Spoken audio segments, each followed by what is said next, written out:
पहलगाम हल्ल्यानंतर देशातील राजकीय पक्षांनी आणि सामान्य जनतेनं दाखवलेल्या एकतेचं राष्ट्रीय स्वयंसेवक संघाचे प्रमुख मोहन भागवत यांनी कौतुक केलं। नागपुरात राष्ट्रीय स्वयंसेवक संघाच्या द्वितीय वर्गाच्या समारोप समारंभात बोलताना सरसंघचालकांनी आशा व्यक्त केली की ही एकता भविष्यातही कायम राहील। इतकंच नाही तर भागवत यांनी भारत लष्करी शक्तीत स्वावलंबी होण्याबद्दलही सांगितलं। तसेच भागवत यांनी समाजाला एकत्र राहून पुढे जाण्याचं आणि मुद्दाम वाद निर्माण न करण्याचं आवाहन केलं। राष्ट्रीय स्वयंसेवक संघाच्या द्वितीय श्रेणी कार्यकर्ता स्थापना समारंभाचा शेवटचा दिवस होता। नागपूरच्या रेशमबाग येथील हेडगेवार स्मारक समितीमध्ये समारोप समारंभ आयोजित करण्यात आला होता, ज्यामध्ये ज्येष्ठ नेते आणि माजी केंद्रीय मंत्री अरविंद नेताम प्रमुख पाहुणे म्हणून उपस्थित होते। यावेळी बोलताना संघ प्रमुखांनी ऑपरेशन सिंदूरसाठी भारतीय सैन्याचं कौतुक केलं। भागवत म्हणाले की ऑपरेशन सिंदूरच्या माध्यमातून सैन्यानं पुन्हा एकदा जगाला आपली ताकद दाखवून दिली। त्याचवेळी राजकीय पक्षांच्या भूमिकेकडे लक्ष वेधत संघ प्रमुख म्हणाले की क्रूर दहशतवादी हल्ल्यानंतर लोक दुखी आणि संतप्त होते। त्यांना दोषींना शिक्षा व्हावी अशी इच्छा होती। कारवाई करण्यात आली आणि शिक्षाही देण्यात आली। आपल्या सैन्यानं पुन्हा एकदा शौर्य दाखवलं। प्रशासनाची खंबीरताही दिसून आली। समाजानंही एकतेचा संदेश दिला। राजकीय पक्षांनीही परस्पर समंजसपणा दाखवला, जो भविष्यातही चालू राहिला पाहिजे।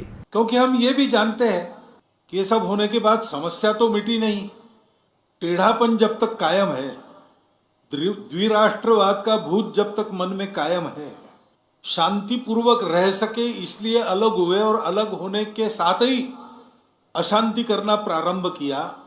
ये दोगलापन जब तक जाता नहीं तब तक देश पर ये खतरे बने रहेंगे।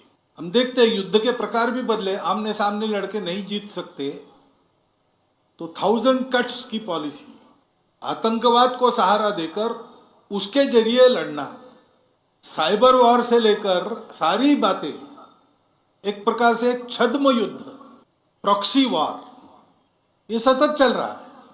बार बार शासन करने के बाद भी, बार बार सारी दुनिया ने कहने के बाद भी। आपल्या भाषणादरम्यान संघ प्रमुखांनी भारताला लष्करी उपकरणांमध्ये स्वावलंबी बनवण्याचा सल्ला दिला।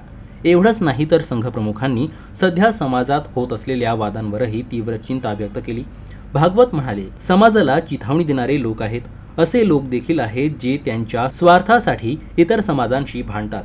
आपण त्यांच्या तावडीत अडकू नये। आपण सर्व एक आहोत। भाषा, अन्न, पोशाखात आपण वेगळे असू शकतो, पण सनातनमध्ये आपण सर्व एक आहोत। यासोबतच संघ प्रमुखांनी धर्मांतराला समाजाविरुद्धची हिंसाचार असल्याचं वर्णन केलं। कोई अपने पूजा का तरीका बदलता है तो हमारे यहाँ किसी ने ऑब्जेक्शन लिया नहीं है, मान्यता है, रोरन नारायण वामन टिळक हो गए। परंतु लोभ लालच जबरदस्ती से करना, ये सोच के या कह के करना कि तुम्हारा रास्ता गलत है, तुम्हारे पूर्वज गलत थे, हम तुमको सही कर रहे हैं, एक प्रकार से गाली हो गई। Conversion is a violence. हमने उसका कभी समर्थन, हमको पंथ संप्रदायों से कोई बैर नहीं है। मोहन भागवत यांच्यापूर्वी माजी केंद्रीय मंत्री अरविंद नेताम यांनी आपला मुद्दा मांडला। त्यांनी आदिवासींमध्ये होत असलेल्या धर्मांतराचा मुद्दा उपस्थित केला। माजी केंद्रीय मंत्री म्हणाले, आतापर्यंत कोणत्याही राज्य सरकारने धर्मांतराचा मुद्दा गांभीर्याने घेतला नाही, परंतु मला वाटतं की RSS ही एकमेव संघटना आहे जी या दिशेनं मदत करू शकते।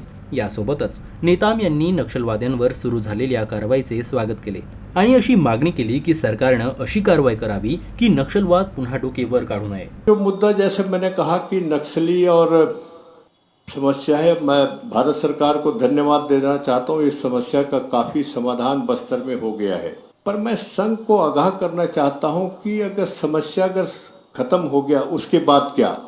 अगर भारत सरकार सोती रही तो मान के चलिए कि समस्या फिर खड़ा होगा।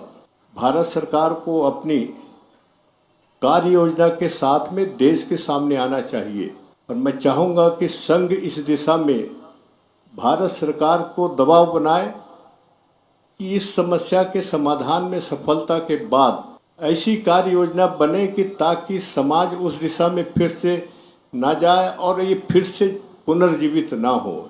ये बहुत ज़रूरी है, नहीं तो ये कभी भी ये जिंदा हो सकते हैं और फिर से वही समस्या हो।